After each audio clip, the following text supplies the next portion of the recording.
Good morning class. Today we are going to discuss about the cholinergic drugs. First of all, I hope आप सब बहुत अच्छे होंगे और एग्जाम्स की प्रिपरेशन कर रहे होंगे. एग्जिट एग्जाम का भी कुछ कंफर्मेशन आया नहीं. नवंबर में था कि नवंबर में होगा, बट स्टिल अभी कोई नोटिफिकेशन नहीं आया है. तो उसके लिए भी मैं एमसीक्यू बेस्ड क्वेश्चंस बना रही हूँ. After this I provide that. And अभी ये आपका सेकेंड यूनिट है. फर्स्ट और थर्ड मैं करा चुकी हूँ. प्लेलिस्ट में जाके आप चेक कर सकते हैं. अभी मैं यूनिट सेकेंड पढ़ा रही हूँ. तो what is cholinergic drugs? Cholinergic drugs क्या होता है, इसका यूज क्यों करते हैं हम, ये बॉडी में कहाँ इसका यूसेज होता है. फर्स्ट ऑफ ऑल हम देखते हैं हमारा जो ये पेरिफेरल नर्वस सिस्टम पे आपका वर्क करता है. ये जो आपका नर्वस सिस्टम है ये 2 कैटेगरीज में डिफाइन है, central nervous system and peripheral nervous system. Central nervous system आपका ब्रेन और स्पाइनल कॉर्ड में है, और जो पेरिफेरल नर्वस सिस्टम है वो आपका एक ऑटोनॉमिक नर्वस सिस्टम और somatic nervous system. Somatic nervous system में क्या है आपके, जैसे कि मसल का कॉन्ट्रैक्शन होना, vision movement of skeletal muscle. और ऑटोनॉमिक नर्वस सिस्टम में क्या है, ये अगेन 2 कैटेगराइजेशन है इसकी, सिंपैथेटिक नर्वस सिस्टम और parasympathetic nervous system. Now, what is sympathetic nervous system and what is parasympathetic nervous system? Sympathetic nervous system वो चीज होती है जब कोई आपको इमरजेंसी कंडीशन में एक्टिवेट होता है, आपका किसी डेंजर कंडीशन में. आप किसी चीज में क्या है, आप किसी चीज में डिस्टर्ब है, दिमागी रूप से आप इस टाइम क्या है, बहुत परेशान हो रहे हैं इस टाइम में, तो आप इमरजेंसी सिचुएशन आपकी अराइज हो रही है, तो आपका सिंपैथेटिक नर्वस सिस्टम क्या हो जाएगा, स्टिमुलेट हो जाएगा, एक्टिवेट हो जाएगा. और आपका क्या हो जाता है इस कंडीशन में, आपका क्या, आपका डाइजेशन भी अच्छे से नहीं हो पाता. तो आपका पैरासिम्पैथेटिक नर्वस सिस्टम क्या होता है, जब आप हैप्पी मूड में है, प्लेजर मूड में है, आप खुश हैं, आपका डाइजेस्ट अच्छे तरीके से हो रहा है, आप रेस्ट, पीस, कामनेस, जब ये सिचुएशन होती है तो आपका क्या होता है, पैरासिम्पैथेटिक नर्वस सिस्टम एक्टिवेट होता है. अब आपका जो कोलिनर्जिक ड्रग्स है वो क्या करता है, पैरासिम्पैथेटिक नर्वस सिस्टम को एक्टिवेट करता है. What, cholinergic drugs. अब कैसे एक्टिवेट करता है, बिल्कुल वो एसिटोकोलिन की तरह वर्क करता है. अब क्वेश्चन आएगा कि एसिटोकोलिन क्या है, कि इसकी तरह काम करता है. एसिटिलकोलाइन आपकी एक ऐसी चीज होती है जो आपके न्यूरॉन्स में, आपकी बॉडी में बहुत सारे न्यूरॉन्स हैं, जब आपकी बॉडी में एक न्यूरॉन से दूसरे न्यूरॉन से मैसेज के ट्रांसफर करने के लिए कोई चीज चाहिए होती है, एंड वो जो मॉलिक्यूल है, वो जो पार्टिकल है, उसी को हम एसिटिलकोलिन बोलते हैं. सबसे पहले हम देखते हैं कि what is cholinergic drugs. Cholinergic drugs stimulate the parasympathetic nervous system by copying the action of acetylcholine. बिल्कुल एसिटिलकोलिन के एक्शन की तरह काम करके, एसिटिलकोलिन की क्या करती है तरह काम कर कोलिनर्जिक ड्रग्स क्या करती है, पैरासिम्पैथेटिक नर्वस सिस्टम को एक्टिवेट, स्टिमुलेट कर देती है. अब ये एमसीक्यू बेस्ड क्वेश्चन पे है कि कोलिनर्जिक ड्रग्स को और किस किस नाम से हम बोलते हैं. Cholinergic agonist, कोलिनोमाइमेटिक्स, पैरासिम्पैथोमाइमेटिक्स. पैरासिम्पैथोमाइमेटिक्स क्यों बोलते हैं, मिमिक्री. मिमिक्री का मतलब क्या होता है, कॉपी करना, नकल करना. मिमिक्री से माइमेटिक्स बना है, और ये पैरासिम्पैथेटिक नर्वस सिस्टम को एक्टिवेट करता है, इसलिए पैरासिम्पैथोमाइमेटिक्स, पैरासिम्पैथिक एगोनिस्ट इसको बोलते हैं. तो आपको ये जो नाम है ये भी याद होने चाहिए कि कोलिनर्जिक ड्रग्स को क्या क्या बोला जाता है. एमसीक्यू में आपका ये क्वेश्चन आ सकता है. तो आई होप आपको ये क्लियर हुआ होगा. अब हम पढ़ेंगे एसिटिलकोलिन क्या है, mechanism of action, classification. Next slide में हम वो पढ़ते हैं. Can you take screenshot of this. देखिए हम देखते हैं those drugs which activate parasympathetic nervous system, it means they work like acetylcholine. In a previous slide हमने ये पढ़ चुका है कि जो कोलिनर्जिक ड्रग है वो क्या करती है, पैरासिम्पैथेटिक नर्वस सिस्टम को एक्टिवेट करके स्टिमुलेट करते हैं. अब हम मैकेनिज्म ऑफ एक्शन देखते हैं क्या होता है. ये आपके क्या है, सपोज ये 2 न्यूरॉन्स है. अब मुझे जो इम्पल्स है, यानी कि जो हमारा ट्रैवल करना है, यानी कि मेरे ब्रेन तक कोई मैसेज जाना है, तो वो कैसे जाएगा, एक न्यूरॉन से दूसरे न्यूरॉन, देन ब्रेन तक. तो क्या होता है, अब ये जो कन्वे कर रहा है एक इम्पल्स यहाँ से यहाँ तक आएगी, कैसे आएगी ये देखते हैं हम. इसको बोलते हैं प्री साइनेप्टिक न्यूरॉन, इसको बोलते हैं पोस्ट साइनेप्टिक न्यूरॉन. जहां से इम्पल्स आएगी दैट इज प्री साइनेप्टिक, जहां पे जाना है दैट इज पोस्ट साइनेप्टिक. और जो ये गैप है, इस गैप को बोलते हैं हम साइनैप्स। अब माइंड में एक चीज आएगी कि जब गैप है तो इम्पल्स ट्रैवल कैसे करेगी यहां से यहां तक, तो उसको ट्रैवल कौन कराएगा आपका, वही एसिटाइल कोलिन।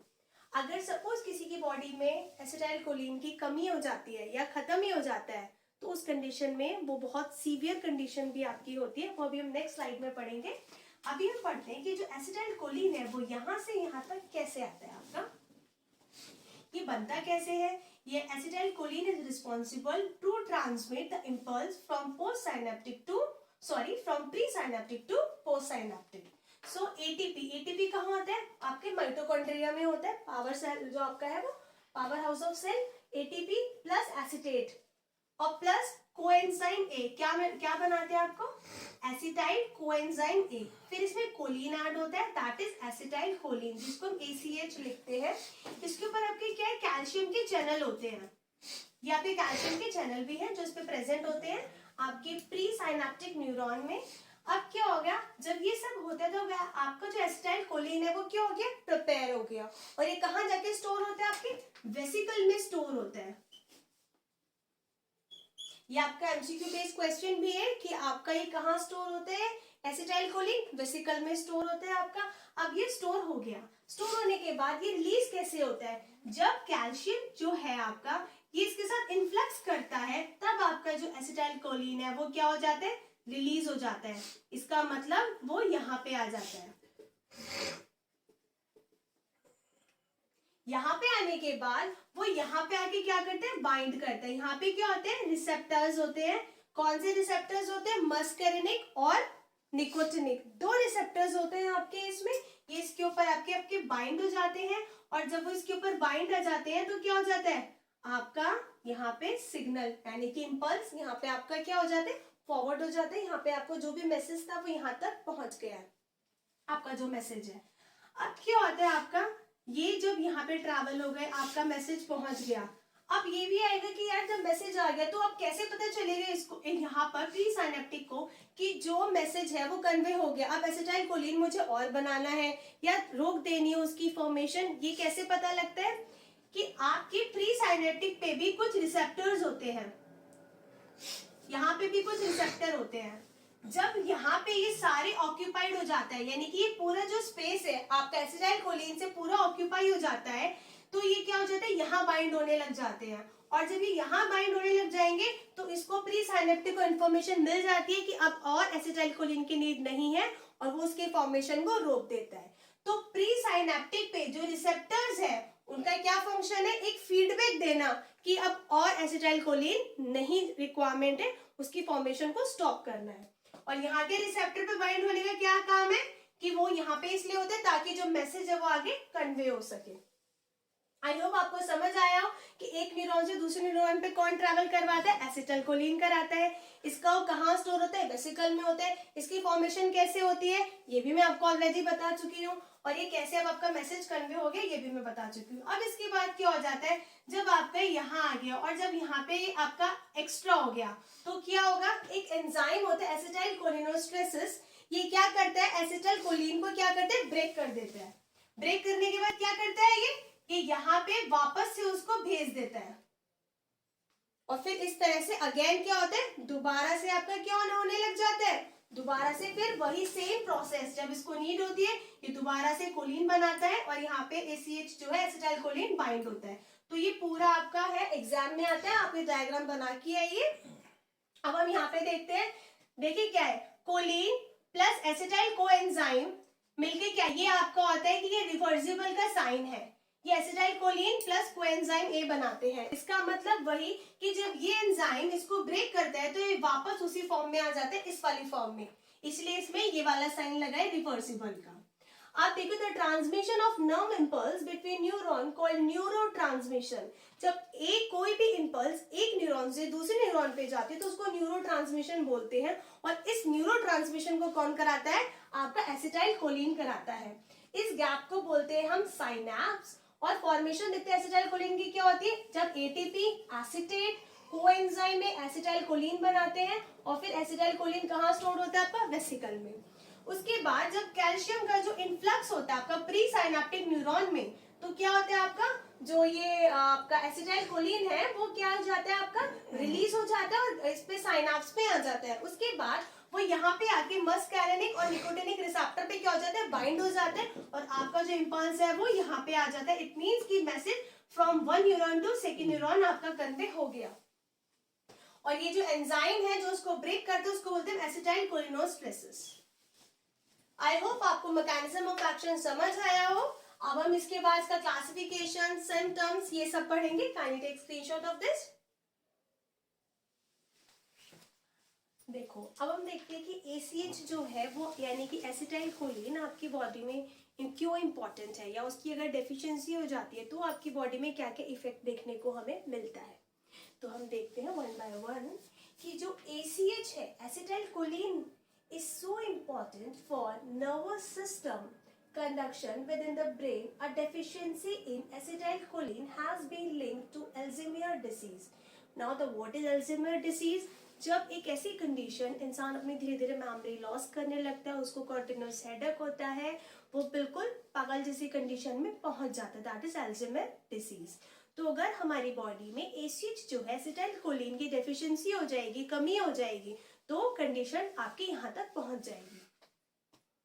अब मैंने आपको बताया था कि इसके मैकेनिज्म में जब मैं पढ़ा रही थी आपको मैकेनिज्म ऑफ एक्शन, उसमें दो रिसेप्टर्स होते हैं, उसके बारे में हम देखते हैं मस्करेनिक और निकोटिनिक। मस्करेनिक में 5 होते हैं, M1, M2, M3, M4 and M5। But अभी तक सिर्फ स्टडी M3 तक ही हुई है, M4 और M5 के भी स्टडी स्टिल गोइंग ऑन। तो हमें सिर्फ M1 के बारे में पता है, ये कहाँ प्रेजेंट होता है, ये ब्रेन में होता है।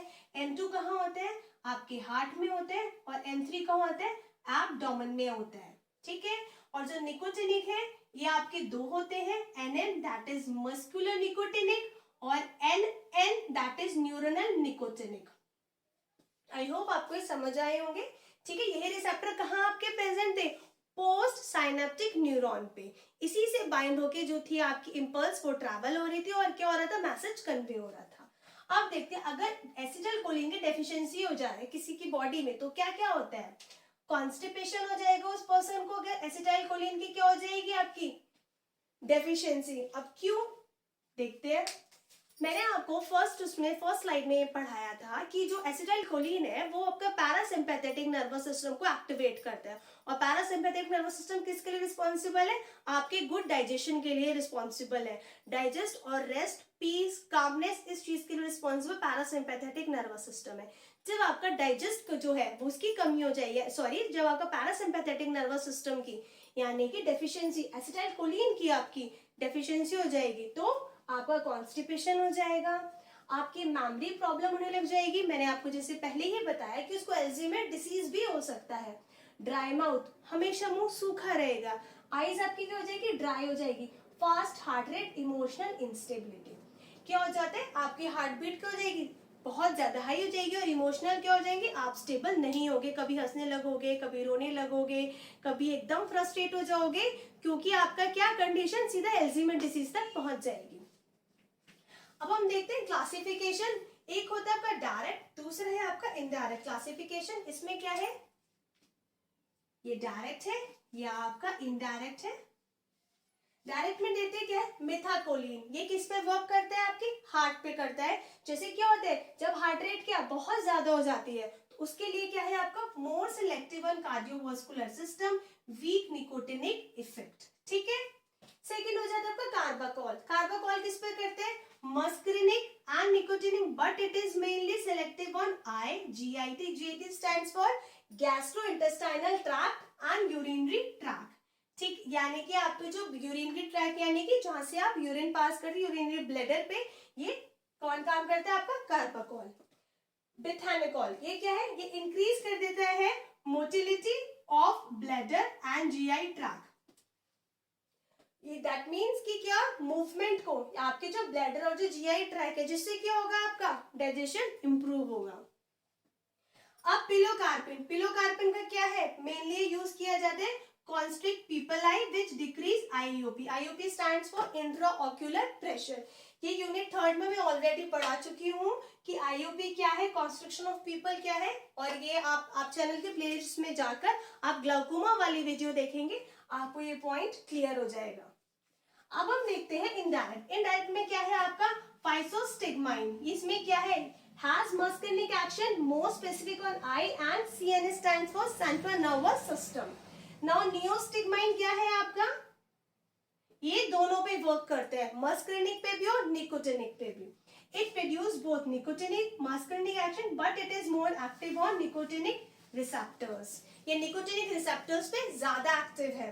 तो आपके दो रिसेप्टर्स है, मस्करिनिक और निकोटिनिक। मस्करिनिक में आपके M से M1, M2, M3, M4, M5 है। M4, M5 की ज्यादा स्टडी नहीं है हमारे पास, उसके बारे में ज्यादा इंफॉर्मेशन नहीं है। M3 तक है, जो M1 ब्रेन, M2 हार्ट और M3 आपके एब्डोमेन में है।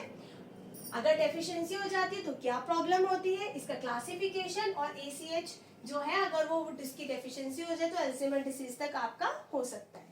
ठीक है, आई होप आपको ये समझ आए होंगे सारे पॉइंट्स। अब हम नेक्स्ट स्लाइड में देखते हैं कॉन्ट्राडिक्शन इसके। Kindly take screenshot of this. अब हम देखते हैं कॉन्ट्राडिक्शन। कॉन्ट्राडिक्शन क्या है कि अगर किसी को कोई प्रॉब्लम है कि इन प्रॉब्लम्स के साथ हमें ये मेडिसिन जो है कोलिनर्जिक ड्रग्स का इंटेक नहीं करना चाहिए। अस्थमा, अगर अस्थमा है तो इंटेक नहीं करना चाहिए। हाइपोथायरॉयडिज्म है यानी कि थायराइड ज्यादा है तो भी इसका इंटेक डॉक्टर की, वैसे तो सारे मेडिसिन डॉक्टर के बाद ही आपको प्रिस्क्राइब, जब डॉक्टर प्रिस्क्राइब करते हैं तभी इंटेक करना चाहिए। पैप्टिक अल्सर और कोरोनरी आर्टरी डिसीज। ठीक है, अब देखते हैं साइड इफेक्ट क्या होते हैं कोलिनर्जिक ड्रग के आपकी बॉडी में। अगर कोलिनर्जिक ड्रग का इंटेक बॉडी में हो रहा है तो साइड इफेक्ट क्या क्या होंगे। फर्स्ट ऑफ ऑल आपको स्वेट आना, स्वेटिंग इंक्रीज हो जाएगी, मसल वीकनेस हो जाएगी, यानी कि क्या, मसल जिस तरह से पहले काम कर रही थी अब उस तरह से काम नहीं कर पाएगी, वीक हो जाएगी। वॉमिट हो जाएगा, आपको वॉमिटिंग आएगी, डायरिया होगा। ठीक है, shortness of breath, shortness of breath होती है। दैट्स वाई अस्थमा में नहीं दिया जाता है, क्योंकि इसको कोलिनर्जिक ड्रग्स के इंटेक से वैसे ही ब्रीथ शॉर्ट हो जाती है, और अगर अस्थमा है तो क्या हो जाएगा, अस्थमा भी क्या होता है, शॉर्टनेस ऑफ ब्रीथ ही है। दैट्स वाई नहीं दिया जाता। और इरेगुलर हार्ट रेट, आपका जो हार्ट रेट है वो up down up down up down एकदम से क्या हो जाएगा, कभी अप है कभी डाउन है, एक रेगुलर परफॉर्म नहीं कर पाएगा। आप देखते हैं pharmacological action. Now the what is the pharmacological action, कि कोलिनर्जिक ड्रग के इंटेक के बाद स्पेसिफिकली किस ऑर्गन पे, बॉडी के किस ऑर्गन पे क्या इफेक्ट पड़ रहा है। Let's see one by one. ये आपके ऑर्गन है, इफेक्टेड ऑर्गन, और ये आपके इफेक्ट्स है। अब देखो आई, आई पे क्या इफेक्ट पड़ता है, मायोसिस डिक्रीज, यानी कि इंट्राओक्यूलर प्रेशर को क्या करता है, वो डिक्रीज करता है।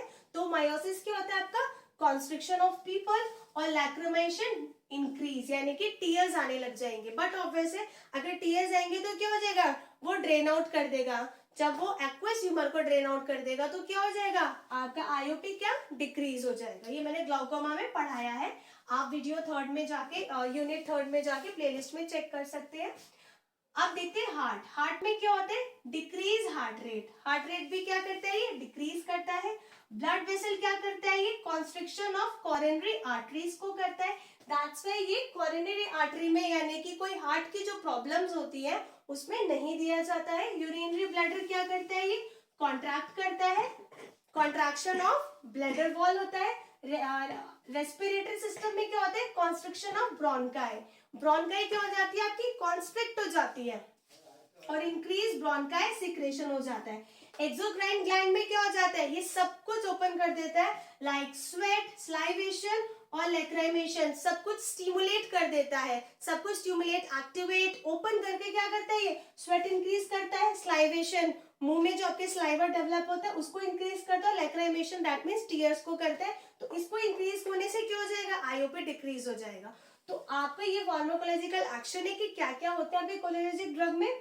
आई होप आपको ये समझ आए हो, इसके साइड इफेक्ट, कॉन्ट्राडिक्शन और फार्माकोलॉजिकल एक्शन आपको ये सब अच्छे से क्लियर हुआ हो। बाकी आपका जो एग्जिट एग्जाम है उसके लिए मैं एमसीक्यू प्रिपेयर कर रही हूँ, और होपफुली बहुत जल्दी एक वीडियो लेके आऊंगी जो आपके एमसीक्यू बेस्ड होंगे।